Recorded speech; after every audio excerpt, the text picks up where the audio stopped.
Sebelum nonton jangan lupa tekan tombol like-nya agar Mimin tetap semangat uploadnya, dan jangan lupa intip keranjang jualan Mimin siapa tahu ada yang tertarik. Selamat menonton. Kandungan Zia sudah memasuki usia 9 bulan, dia sudah mudah letih dan tak sanggup pergi jauh.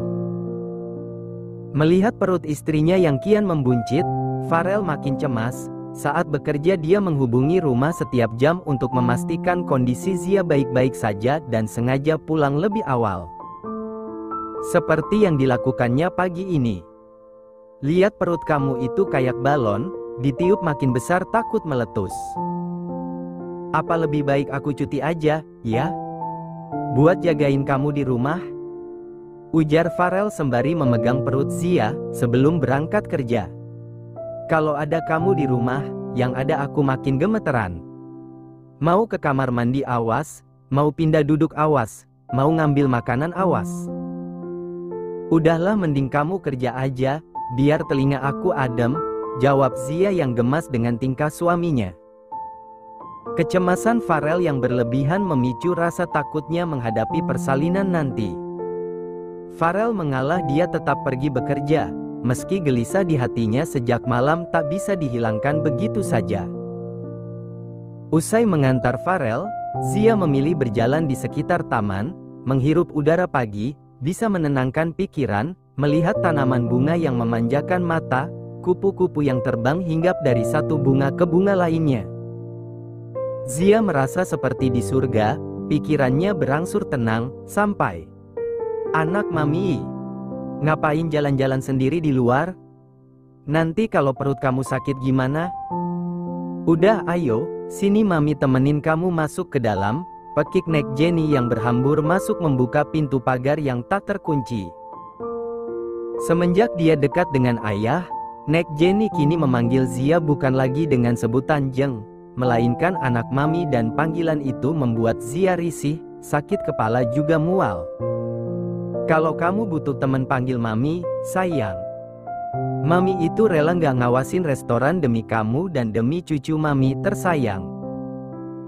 Mendengar ucapan itu, perut Zia tiba-tiba mengalami kontraksi. Dia merasakan mulas, sakit di punggung dan sebagainya. Wanita itu merintih kesakitan, dia mengadu dan Nek Jenny mulai panik. Dia berteriak memanggil asisten yang sedang melakukan pekerjaannya di dalam rumah, membopong Zia untuk duduk di sofa. Hal pertama yang Nek Jenny ingat hanyalah satu. Menghubungi ayah. Akaang. Zia mau lahiran, ini neneng harus gimana? Akang bisa kesini nggak? Neneng kangin. Hua. Zia menarik kerudung Nek Jenny kencang. Sakit di perutnya kian bertambah setiap kali mendengar Nek Jenny berbicara yang membuatnya geli. Aduh akaang. Tolong mami juga sakit. Mereka mengadu bersamaan, yang satu menahan sakit di perut dan yang satu lagi sakit menahan jenggutan di hijab. Farel datang secepat kilat, nalurinya meminta dia untuk kembali pulang saat dalam perjalanan menuju kantornya. Bagi pria itu, tak ada yang lebih penting dari keselamatan bayi juga istrinya. Dibawanya Zia ke rumah sakit bersama Nek Jenny yang menjadi pendamping. Neva dititipkan pada pengasuh, ayah juga Bang Rizal langsung meluncur menuju rumah sakit. Ruangan serba putih dengan berbagai macam alat kedokteran yang bikin merinding. Farel setia menemani, meski telinganya hampir pecah mendengar teriakan Zia yang kesakitan.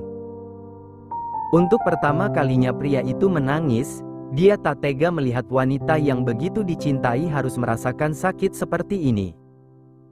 Andai bisa dia rela menanggung semuanya demi Zia. Pukul 12:05 beberapa menit setelah azan zuhur berkumandang, Super Farel Junior terlahir dengan selamat, dia bayi tampan, putih, menggemaskan seperti ayahnya. Farel menatap takjub putranya yang masih berselimut darah, ini pemandangan paling indah yang dia saksikan seumur hidupnya. Bayi montok dan tangisannya mengguncang ruangan ini. Pria itu memeluk Zia yang terbaring lemah, berkali-kali mengecup kening wanita itu seraya berbisik. Pahlawan bertopeng kita udah lahir, Zi.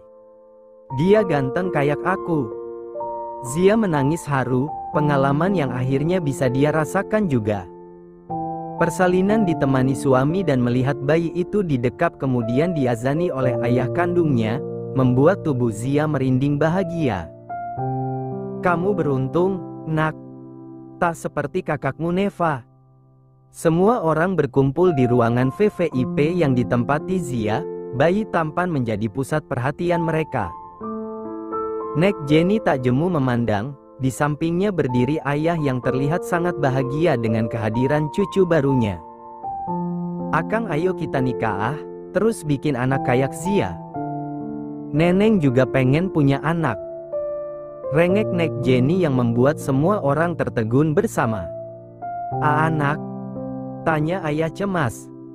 Iya anak, emang akang gak mau punya anak dari neneng? Kasian, kan? Zia udah kelamaan jadi anak bungsunya. Makanya kita harus cepet kasih dia adik. Dada Zia mulai sesak, dia mencengkram tangan Farel yang duduk di sampingnya dengan kuat. Bang Rizal dan Yuli saling berpandangan, mereka tak ada yang berani berkomentar, membiarkan ayah yang bergetar seorang diri menjawab tuntutan Nek Jenny. Kita nggak punya anak lagi juga nggak apa-apa. Akang tetap sayang dan cinta sama neneng. Ujar ayah menenangkan. Uek. Yuli tiba-tiba mual, kepalanya mulai berputar mendengar percakapan itu. Nggak mau. Pokoknya neneng mau punya anak. Biar nanti rumah kita rame, Kang, kayak rumah Zia. Kita bikin anak, ya, Kang. Nek Jenny merajuk, kedua bola matanya berbinar mengungkapkan permohonan. Uek. Yuli makin mual, dia berlari ke toilet dan melepaskan sesuatu yang mengganjal di tenggorokannya. Rizal menyusul Yuli, dia tampak cemas dengan kondisi istrinya. Iya neneng sayang, bulan depan kita nikah, ucap ayah tak kalah lebay. Nek Jenny melonjak bahagia, dia memeluk tubuh kurus ayah dengan penuh cinta. Kini Zia yang mual. Nanti akang mau berapa anak? Kalau neneng mau 3, biar rame, ucap Nek Jenny lagi. Emang neneng masih bisa hamil gitu? Neneng, kan, udah tua, mana bisa hamil? Perkataan ayah kejam tapi itu lebih baik daripada membiarkan Nek Jenny selalu berhalusinasi tentang usia yang tak sesuai kenyataan. Nek Jenny terperangah, matanya membeliak. Dia tampak shock dengan pertanyaan ayah yang sangat jujur. Pelukan itu terlepas begitu saja, Nek Jenny mundur satu langkah. Neneng, kan, ma masih muda. Tak ada lagi yang bicara, Nek Jenny terhenyak, dia mengambil cermin kecil dalam tas jinjingnya, memerhatikan dan meyakini bahwa wajahnya masih seperti 30 tahun yang lalu. Rizal membawa Yuli ke dokter kandungan. Kabar bahagia mereka dapatkan bersamaan dengan hari kelahiran bayi Zia. Gue jantan, Yuli hamil. Pekik Rizal girang begitu masuk ke dalam kamar Zia lagi. Wih, akhirnya bisa juga. Selamat, bro, kita bukan lagi jojoker jomblo-jomblo keren, tapi babaker, bapak-bapak keren. Hahaha. Mereka berdua tertawa bahagia. Seakan lupa di kamar ini masih ada Nek Jenny yang sedang menangis, meraung karena baru menyadari usia yang sudah tak lagi muda. Akang tetap cinta neneng, kan? Meskipun neneng udah tua? Tanya Nek Jenny pada ayah yang sejak tadi berusaha menenangkannya. Akang juga udah tua, Neng. Jadi cinta akang cuma buat neneng. Akaang. Neneng. Mereka berpelukan bagaikan Romeo and Juliet di masa depan. 1 bulan setelah kelahiran putra pertama, Farel melaksanakan janjinya, dia mengundang geng gibah untuk makan-makan lagi di rumahnya. Farel tetap tak mau hadir, dia hanya ingin Zia bersosialisasi lagi dengan banyak orang dan tak hanya berkutat dengan urusan rumah. Sebenarnya Zia enggan, Tapi sebelum kisah ini berakhir ada baiknya dia bertemu dengan geng gibah bertahan lebih keras, mendengarkan ocehan mereka yang bak burung beo. Mereka datang penuh sukacita menyambut kelahiran bayi tampan yang bernama Hairi Zaidan Haikal. Sebuah nama indah yang Farel dapatkan setelah merenung selama 7 hari 7 malam. Ya ampun, bayinya ganteng banget. Cara bikinnya gimana sih?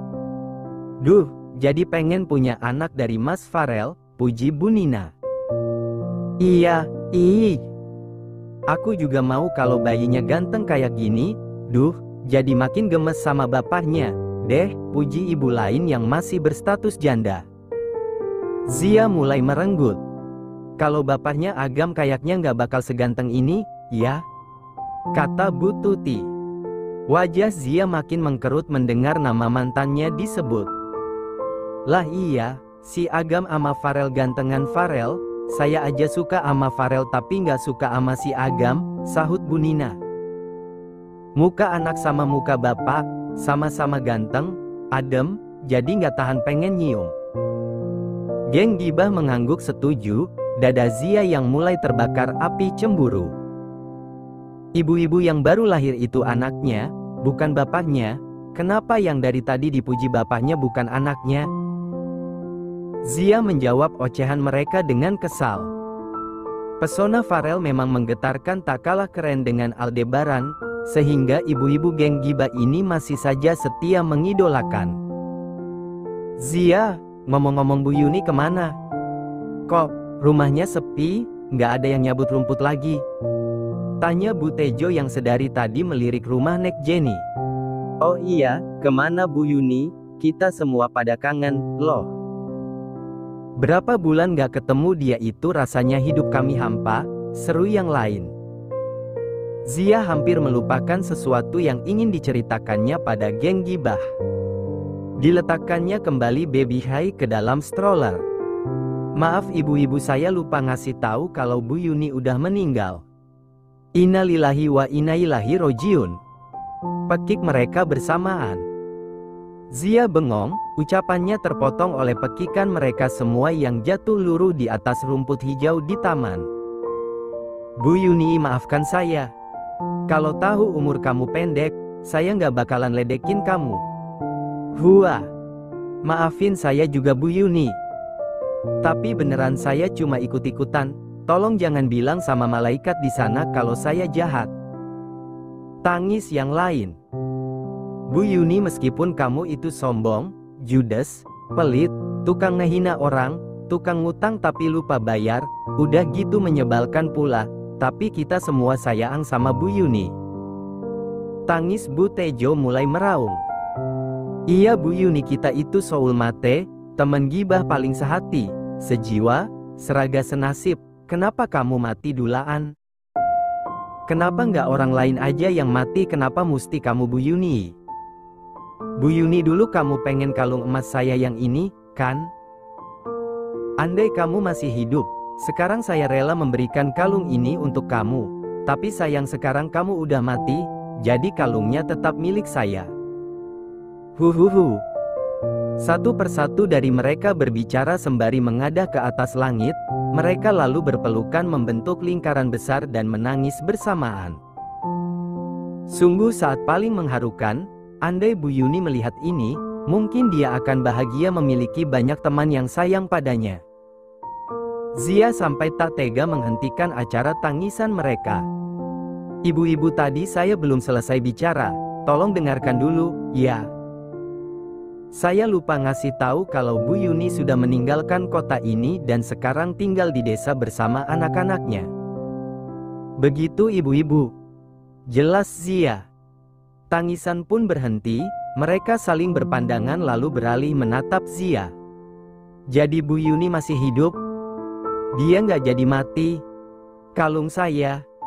Pekik salah satu ibu yang langsung memegang erat kalungnya lagi. Nggak ada yang meninggal, Bu. Semuanya sehat walafiat. Kalau Agam Suhendar PNS tingkat 2, orang paling ganteng sedunia, gimana kabarnya? Masih sama nenek ganjen yang kemarin? Tanya Bu Tuti kepo. Mas Agam juga di desa jadi petani, dia udah pisah sama Mbak Jenny. Jadi petani? Mereka berteriak bersamaan saling berpandangan lalu berbisik nyaring. Wah, hot gossip, nih. Bisa heboh sekomplek kalau tahu Agam jadi petani. Tuh, tebakan saya bener, kan? Kalau si Agam gak bakalan awet ama bininya, ayo, sini kalian bayar ke saya, ujar Butejo mengadahkan tangannya. Serempak mereka mendengus kesal lalu merogoh uang 10.000 dari dalam saku masing-masing. Astaga! Pernikahan Agam dan Nek Jenny jadi taruhan? Kalau si Feby model abal-abal itu, di mana sekarang? Tanya Bu Nina pada Z lagi. Dia udah nikah 3 bulan lalu. Sama siapa? Polisi? Pejabat? Pengusaha? Atau apa? Seru mereka kompak untuk urusan gibah. Sama pemilik kios sayur di pasar, Bu. Tukang sayur? Mereka tertawa terbahak-bahak dan Zia mulai menyesali menceritakan semua tentang keluarga cemara pada geng gibah.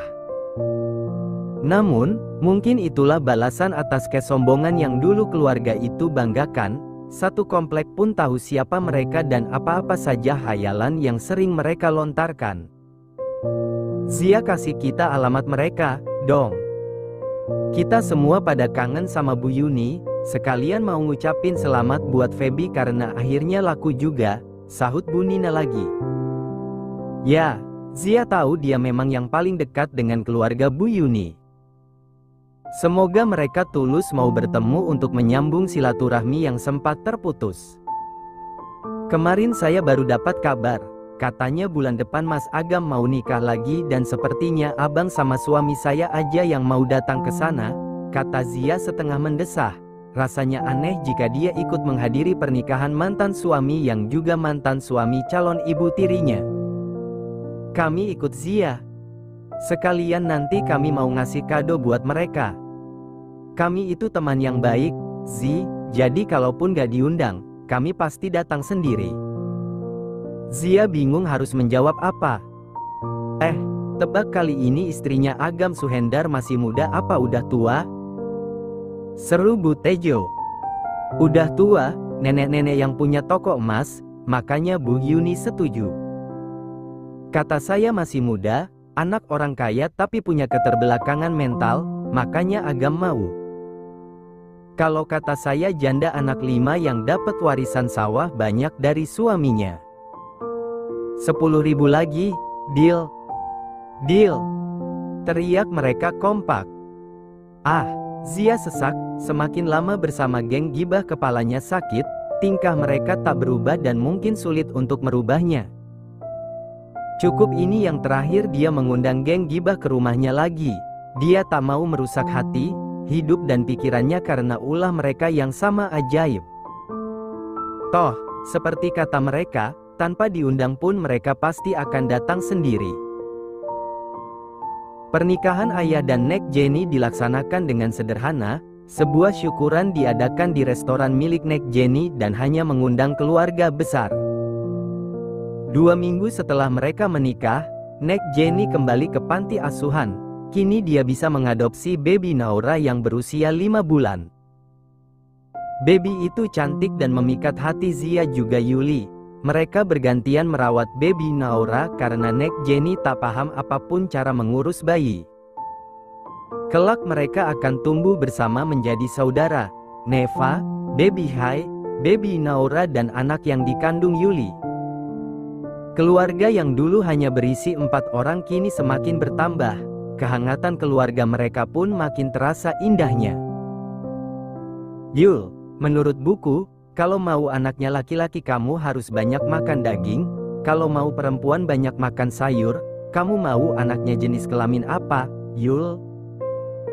Tanya Bang Rizal usai membaca buku tentang kehamilan sebelum mereka tidur.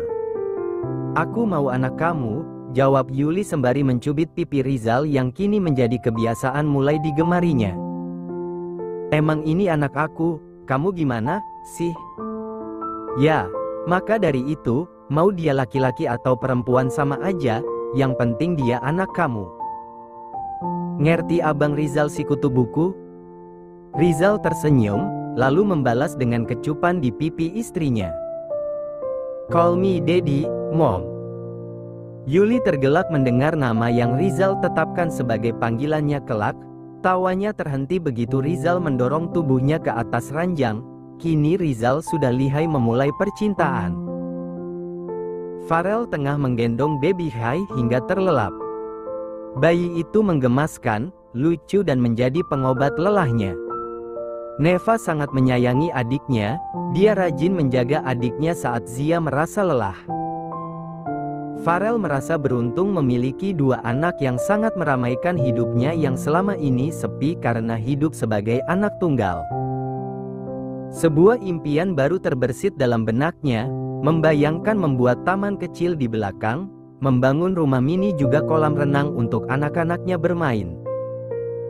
Honey, baby Hai, kan mirip aku, jadi kita nambah 2 lagi, ya? Yang satu mirip kamu, satu lagi perpaduan wajah kita. Jadi nanti kita panggil anak-anak Power Rangers, keren, kan? Ucap Farel semringah. Zia terkejut, netranya membeliak. Bagus, bagus banget. Sekalian aja besok kita ganti nama keluarga jadi The Avengers, jawab Zia kesal.